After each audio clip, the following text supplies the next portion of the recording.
बालचन्द्राय इदमर्घ्यं रोहिणी सहिताय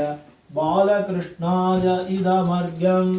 रोहिणी सहिताय बालकृष्णाय इदमर्घ्यम्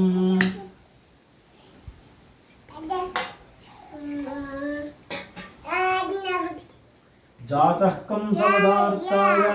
भूभारोत्तारणाय च पाण्डवानां हितार्थाय धर्मसंस्थापनाय च कौरवानां विनाशाय दैत्यानां निधनाय च गृहाणार्घ्यं मया दत्तं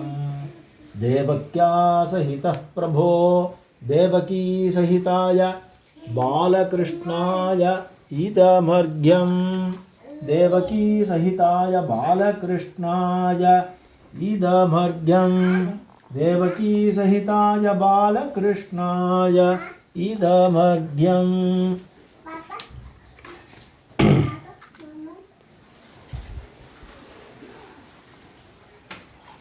നല്ല കോപ്പിളൊക്കെ